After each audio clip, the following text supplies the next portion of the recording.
Les amis, on était littéralement à ça d'avoir le match de la saison. Je vous dis que je sentais ça avant même le match. Je sentais qu'on allait avoir un grand match. On a eu un grand match, mais ça ne s'est pas terminé comme prévu parce que j'aurais préféré que le Bayern marque beaucoup plus de buts. Ce qu'ils ont failli faire, mais il y a eu beaucoup de facteurs, on va dire négatifs, qui ont fait que le Bayern ne puisse pas revenir dans ce match. Victoire du City. Match nul 1-1 Bayern City. City qui passe au prochain tour contre le Real. Je viens peut-être de regarder l'un des meilleurs matchs de Ligue des Champions de cette saison. Je vous dis que l'intensité dès le premier, avant même le coup d'envoi. Je ne sais pas si vous avez tous regardé le match, mais seulement la période où l'arbitre était en train d'arranger son micro et tout. L'ambiance qu'il y avait dans le stade, de façon ça chauffait là-bas dedans, de façon ça bouillonnait. Je vous dis que hier, sur le match de Real Chelsea, je n'ai ressenti ça à aucun moment. Je n'ai jamais ressenti la rage d'une équipe qui a envie de revenir, qui a envie de faire le jeu, qui a envie de marquer les buts. Je vous dis que le Bayern était en feu aujourd'hui, les gars. Le Bayern était complètement en feu. Ils ont juste été un peu malchanceux, quelques erreurs, quelques fautes d'arbitrage. Tout ça compte, mais malheureusement pour eux, ils n'ont pas pu gagner le match et c'est très dommage. Bon, n'oubliez pas de vous abonner. On fait ça vite, abonnez-vous, likez la vidéo. Si vous aimez quand je bavarde sur le foot comme ça, likez la vidéo. Bon, parlons du match. Je sais même que je commence. Commençons par le commencement, comme je dis souvent. Commençons par le commencement. Première minute du jeu. Avant même que, 0e minute même du jeu, avant même que l'arbitre ne donne le coup d'envoi, moi je sentais qu'il y avait une remontada possible. Je sentais que le Bayern avait ce qu'il fallait pour revenir dans le match. Et même pendant le match, il y avait toujours les petits moments là qui te faisaient croire que le Bayern peut revenir. Regardez par exemple le carton rouge Upamecano qui nous sort d'ailleurs. Je ne suis pas bavarois, mais si j'étais bavarois, j'allais en vouloir au Upamecano fort, aux Français, même à tous les Français, même en général, j'allais leur en vouloir fort. Si c'est pas Upamecano, c'est l'arbitre, c'est pas là. Donc, genre, je sais pas, le seul Français qui nous a fait plaisir juste c'était Kingsley Coman, parce que Kingsley Coman nous sort un match, vraiment, un match d'un joueur qui mérite de jouer au Real. Ça veut dire que si on peut le prendre pour le match contre City au Real, on va le prendre. Mais malheureusement, ça ne se passe pas comme ça. Je reprends sur l'action d'Upamecano où Alan prend la vitesse. Bon, il était clairement hors jeu, mais Upamecano qui fait la faute là-bas, il a paniqué. Il a paniqué pourquoi? Parce qu'il sait qu'Alan c'est un très grand joueur, parce qu'il n'a pas confiance en lui-même, en sa vitesse, en son physique, en son gardien. Il n'avait confiance en rien. Sur le coup, il a paniqué, il fait la faute. Bon, carton rouge logique, mais après, il y avait aussi un hors-jeu logique derrière, donc ça passe. Et l'action là, ça peut entrer dans ta tête. Parce que quand tu commences le match comme ça sur un carton rouge, certes, ce n'était pas un carton rouge, mais ça peut entrer dans ta tête. Savoir que le gars, si me prend de vitesse, je suis fini, je suis mort. Je ne dois pas le laisser me traverser, je ne dois donner aucun espace au gars. Là. Donc, Alan, déjà là, il était déjà dans la tête d'Upamecano sur le match d'aujourd'hui. Parce que je mets de côté le match aller, sachant que le Bayern, c'est une grande équipe, sachant que le Bayern a la force mentale pour revenir dans ce genre de match. Je mets le match aller de côté. Certes, se sont découragés là-bas, mais sur le match, si moi je vous dis le carton rouge là, ça entre automatiquement dans la tête d'Upamecano. Et puis là, je ne sais pas ce qui se passe, mais ça doit avoir fait quelque chose. Ça doit avoir, je suis très sûr que ça a fait quelque chose dans sa tête. Bon, après, ils sont chanceux. On annule le carton rouge, on remet le ballon au Bayern. Bon, ben. Désolé. Le Bayern qui s'en sortait bien, le Bayern, ils sont venus avec une bonne stratégie. Bon, comme le match de Chelsea d'hier, je pense que le Bayern, cette fois-ci, avait la bonne stratégie, mais pas les bons joueurs pour effectuer. Pourquoi? City, déjà, qui entre dans le match, 3 défenseurs, 2 MDC, dont un qui est défenseur, et puis le reste de l'équipe. Et moi, je ne comprends pas la stratégie de Guardiola. Genre, tu mènes déjà 3-0. Pourquoi même d'abord il y a les bruits comme ça? Pourquoi? Qu'est-ce qui se passe? Qu'est-ce qui se passe? On fait pas le match, vous ne pouvez pas faire tout le bruit là. Donc, sachant que tu as déjà gagné 3-0, je ne sais pas pourquoi Guardiola va venir avec une formation qui avait l'air, pour moi en tout cas, beaucoup trop offensive.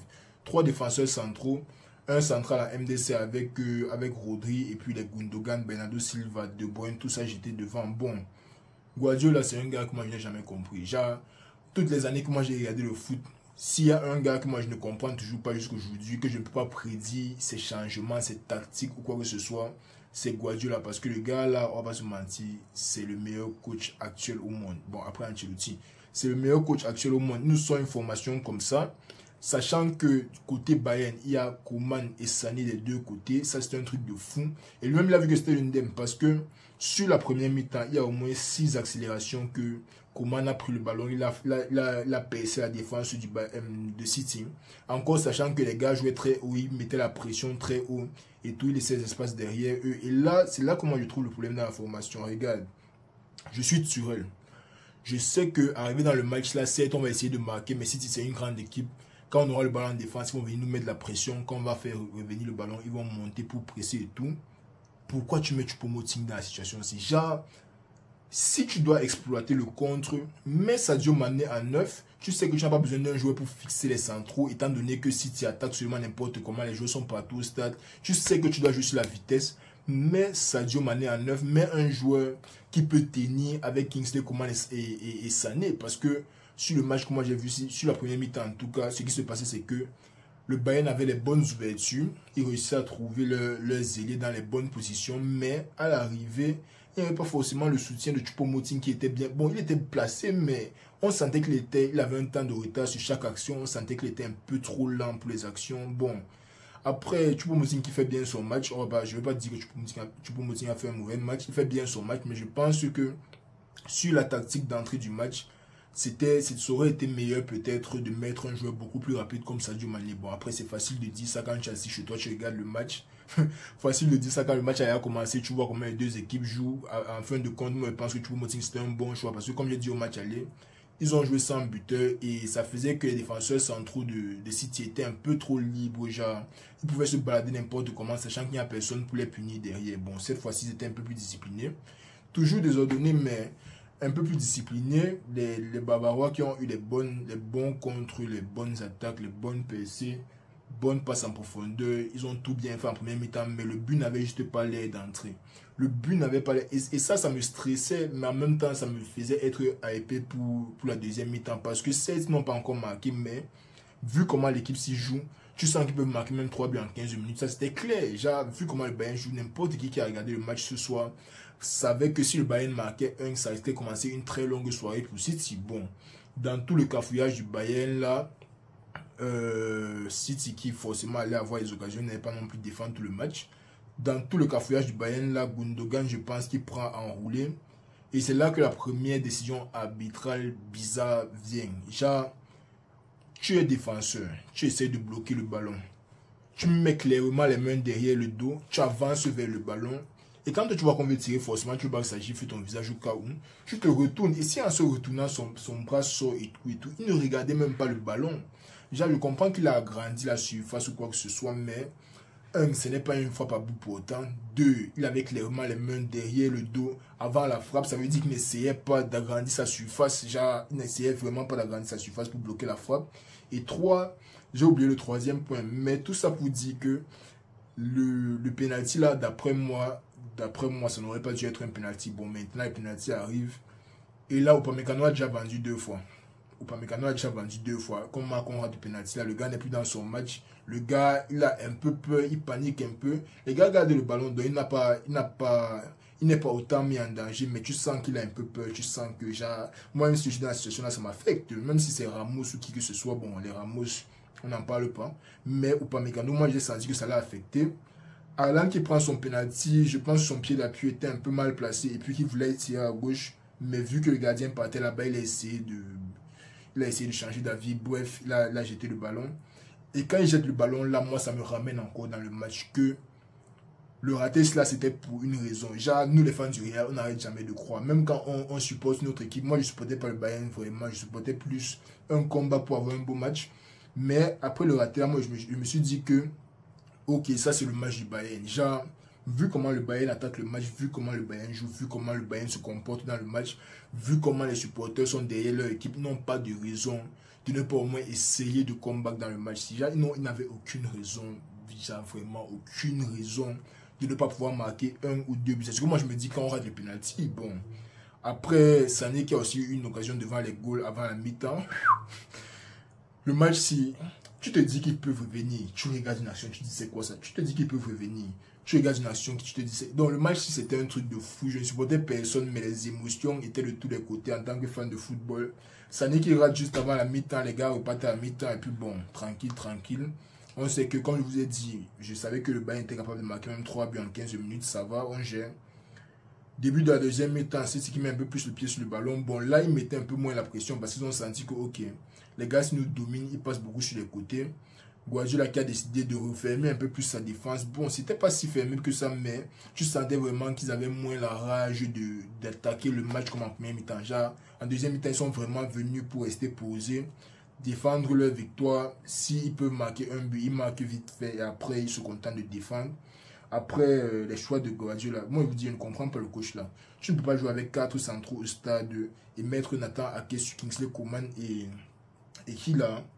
Et l'autre là c'était qui, Akanji sur Sané, ça n'allait jamais donner. Je ne sais pas comment ça va donner, mais je vous dis, ça, normalement ça ne doit jamais donner. Déjà, si c'est sur le match, ils m'ont montré qu'ils ont la rage que le Real peut avoir là, que quand vous êtes dominé, vous n'essayez pas de forcer le jeu offensif. Non, c'est pas ça. Le buteur reste devant, De Bruyne reste devant, tout le monde défend. Que tu sois Bernardo Silva, que tu sois Gundogan, que tu sois l'autre là s'appelle comment, Jack Grealish, qui que tu sois, tout le monde défend. La discipline à City est exemplaire. Je pense d'ailleurs que les Parisiens doivent regarder un peu les matchs de City pour comprendre un peu comment on joue ce genre de match, comment on réussit à garder une avance. Et City qui a fait une belle deuxième mi-temps. Bon, après, Kingsley Coman qui causait les problèmes à la défense de City tout le match, il a encore causé un problème. On se comprend, il a causé un problème. Petit centre, Choupo-Moting n'a pas pu finir, mais c'était plus une frappe qu'un centre. Mais bon, Choupo-Moting n'a pas pu finir. Dégagement de je ne sais qui. Alan tape le ballon à De Bruyne, il tape la course, on lui remet le ballon. Mon ami Upamecano glisse.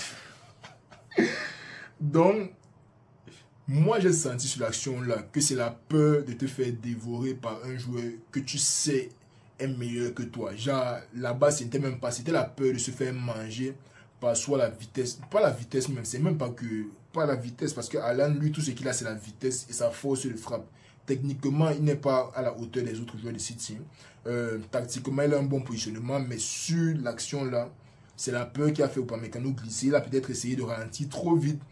Pourtant, moi, je ne pensais pas que Alan pouvait couper genre, dans l'axe à cette vitesse-là. Mais Upamecano qui a essayé de ralentir trop vite, il glisse. Alan marque. Et puis bon, là, le match est fini. Là, il n'y a plus rien à faire. C'est différent. Si c'était 2-0, on allait encore y croire. Mais 4-0, ils vont encore jouer quoi. Le Bayern qui a essayé. Ils n'ont pas pu. Ils ont eu un but de consolation, on va dire, vers la fin. Mais moi, je pense vraiment que ça, c'est le match que le Bayern, en général, m'a vendu son match. Même pas seulement Upamecano, parce que tu ne peux pas arriver dans ce genre de match. Si tu sais que tu dois marquer et tu te permets d'être aussi injuste devant les goals. Premièrement, tu te permets d'être aussi injuste devant les goals. Et Upamecano, comme je viens de dire, c'est seulement le stress. Peut-être que ce sont les grandes nuits de Champions League qui sont venus et ont envahi son cerveau. Je ne sais pas ce qui s'est passé avec lui. C'est dommage pour lui, mais ils auraient pu avoir, le Bayern aurait pu faire un match beaucoup meilleur que celui-ci. Ils auraient peut-être même pu revenir, malheureusement ce n'était pas leur soirée. Et je voulais aussi préciser quoi, ah oui, l'arbitrage désastreux. J'ai dit que les Français nous ont gâté le match, je parlais de l'arbitre. Clément Turpin, vraiment, moi, Clément Turpin est comme, like, c'est un gars que j'admire beaucoup parce que j'aime beaucoup les arbitres. Moi, je suis un gars qui aime beaucoup les arbitres. Clément Turpin, c'est un arbitre que j'ai toujours respecté. Il arbitre toujours les grands matchs, que ce soit le Real, que ce soit le Barça. Tous les matchs de Champions League, Clément Turpin arbitre. Mais sur le match-ci, j'ai l'impression qu'après le penalty qu'il a donné pour City, ses idées étaient... Pourtant, il gérait bien. Et comprenons-nous, nous sommes là dans un scénario où tu as une équipe à domicile qui est menée 3-0. Les fans poussent et poussent et poussent. Et toi, tu dois gérer l'atmosphère. Ça veut dire que tu ne dois pas te laisser influencer par les fans ni par les joueurs qui sont sur le stade. Et là, il a donné 2 pénaltys qui étaient l'un aussi bête que l'autre. L'un aussi non mérité que l'autre. Bon, un a été raté, l'autre a été marqué. Clément Turpin, il a aussi donné un carton rouge à Thuram. J'aurais aimé qu'il donne aussi un carton rouge à Ederson pour qu'il rate le match contre le Real. Mais malheureusement, il n'est pas aussi nul que ça. Bon, voilà quoi. C'était un peu ça le match. Mes impressions, bon, City qui méritait de passer, on va pas se mentir, City méritait de passer. Je voulais voir un beau match, j'ai eu un beau match. Malheureusement, c'était pas aussi beau que je croyais. Je voulais un comeback et tout. Vous connaissez les supporters du Real, les effets spéciaux et tout. Mais malheureusement, on n'a pas eu ça. C'est pas grave, City qui passe en demi-finale contre le Real. On va s'affronter dans 2 semaines, 2 semaines, c'est ça. Et ça sera un beau match. Remake de la demi-finale de l'année passée. Bon, je pense que je vais faire une vidéo pour parler des matchs de la demi-finale parce que je ne sais même pas si c'est Inter ou Benfica qui est passé. J'ai entendu que c'était chaud bouillant là-bas, je ne sais pas encore. Mais je pense que je vais faire une vidéo là, je vais parler un peu plus des matchs de quart de finale ici. Et puis, je vais donner mes pronostics pour les demi-finales. Mais ça sera un match intéressant. Bien sûr, je pense que le Real va gagner. Il n'y a aucune équipe en Europe qui puisse taper le Real. Mais City qui est très dangereux. Je ne pense pas que Haaland va changer quoi que ce soit, surtout sachant que Rudiger va jouer. Maintenant, reste à voir si côté Real, ça sera Alaba ou Nacho. Parce que Alaba est blessé. Je pensais qu'on l'avait juste sorti pour la tactique, mais apparemment il est blessé. Donc, reste à voir si Alaba va jouer le match contre City. Et puis, c'est tout. Hein. Ce qui me rassure, c'est que City est en course pour la première ligue. Et ils ne peuvent pas baisser la garde là-bas. Ça veut dire qu'ils doivent utiliser chacun de leurs meilleurs joueurs à tous leurs matchs. Donc, ce qui me rassure un peu, sachant que les gars seront peut-être, j'espère, un peu fatigués en arrivant contre nous, mais tout ça ne change rien. Qu'on a un City à 5%, 10%, 100%, 200%, je suis sûr que les gars vont les massacrer. Donc, c'est un peu l'histoire des demi-finales. On se retrouve dans 2 semaines pour le débrief là. Et puis, on se prend quand le week-end. Je vais débriefer le match ce week-end parce que le Barça a l'air d'être en train de nous faire un move historique. Donc, je vais débriefer le match de ce week-end. Et puis, on va se prendre aussi mercredi pour City Arsenal parce que ça sera un match très chaud. Le week-end prochain. Et puis, on attend la Ligue des Champions posément, calmement. On va voir ce qui se passe. On est ensemble, les amis.